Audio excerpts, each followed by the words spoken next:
പാലാ നഗരസഭയിലെ തർക്കത്തിൽ കൗൺസിൽ യോഗത്തിൽ നിന്നും ഒളിച്ചോടി ചെയർപേഴ്സൺ തീരുമാനം വായിച്ച ശേഷം പ്രതിപക്ഷം സംസാരിക്കുന്നതിന് മുൻപാണ് ദിയ പുളിക്കക്കണ്ടത്തിൽ ഇറങ്ങിപ്പോയത്. കൗൺസിൽ യോഗത്തിൽ നിന്ന് ചെയർപേഴ്സൺ ഒളിച്ചോടിയതാണെന്ന് പ്രതിപക്ഷത്തിന്റെ ആരോപണം.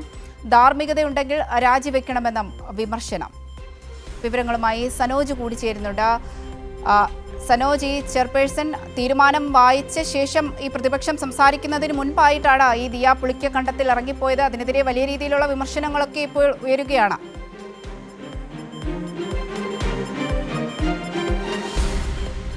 അവന്തിക, പേരിന് വേണ്ടി ഒരു കൗൺസിൽ യോഗം വിളിച്ചു എന്നുള്ളതാണ് പാലാ നഗരസഭയിൽ ഇന്നുണ്ടായ നാടകീയ സംഭവവികാസങ്ങൾ തെളിയിക്കുന്നത്.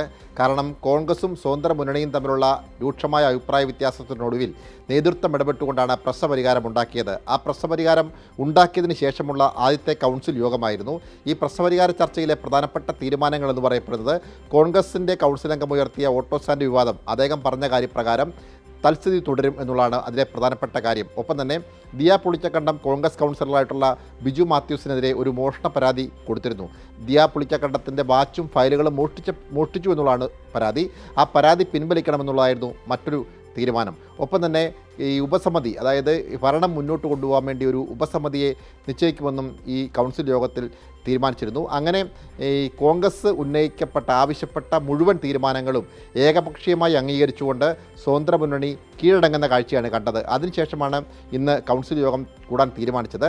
ഈ കൗൺസിൽ യോഗത്തിൽ ഈ തീരുമാനം വായിക്കുന്ന കാര്യത്തിലൊരു ജാള്യത ഈ ചെയർപേഴ്സൺ ദിയ പുളിക്കക്കണ്ടത്തിനുണ്ടായിരുന്നു എന്നുള്ളതാണ് മനസ്സിലാക്കാൻ കഴിയുന്നത്. ഒപ്പം തന്നെ ഈ വിഷയം ഉയർത്തിക്കൊണ്ട് പ്രതിപക്ഷം ചോദ്യങ്ങൾ ഉന്നയിക്കുമ്പോൾ അതിന് മറുപടി പറയുക എന്നുള്ളതും വലിയ ബുദ്ധിമുട്ടും പ്രയാസവും നിറഞ്ഞ കാര്യമാണ് എന്നും ദിയ പുളിക്കക്കണ്ടത്തിന് അറിയാമായിരുന്നു. അതുകൊണ്ട് തന്നെ കൗൺസിൽ യോഗം കൂടി തീരുമാനം, അതായത് ഓട്ടോ സ്റ്റാൻഡ് വിഷയവുമായി ബന്ധപ്പെട്ടുള്ള വിവാദങ്ങൾ അവസാനിപ്പിക്കാൻ ഉചിതമായ തീരുമാനമെടുക്കാൻ സെക്രട്ടറിയെ ചുമതലപ്പെടുത്തിയെന്ന തീരുമാനം വായിച്ചതിന് ശേഷം ദിയ പുളിക്കക്കണ്ടം കൗൺസിൽ യോഗത്തിൽ നിന്നും ഇറങ്ങിപ്പോവുകയായിരുന്നു.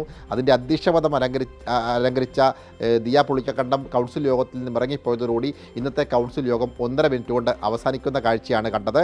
പിന്നീട് പ്രതിപക്ഷ അംഗങ്ങൾ ജാള്യത മറയ്ക്കാൻ വേണ്ടിയാണ് ഇറങ്ങിപ്പോകുന്നതെന്നും ധാർമ്മികതയുണ്ടെങ്കിൽ ചെയർപേഴ്സൺ സ്ഥാനം രാജിവെക്കണമെന്നുമുള്ള ആവശ്യമാണ് ഉന്നയിച്ചത്. എന്തായാലും ഈ കോൺഗ്രസിനിടയിലും സ്വതന്ത്ര മുന്നണിക്കിടയിലും താൽക്കാലിക വെടിനിർത്തൽ ഉണ്ടായിട്ടുണ്ടെങ്കിൽ കൂടിയും ഇരുവരും തമ്മിലുള്ള അഭിപ്രായ ഭിന്നത രൂക്ഷമാണ് എന്ന് തെളിയിക്കുന്നതാണ് ഇന്നത്തെ സംഭവവികാസങ്ങൾ സൂചിപ്പിക്കുന്നത്.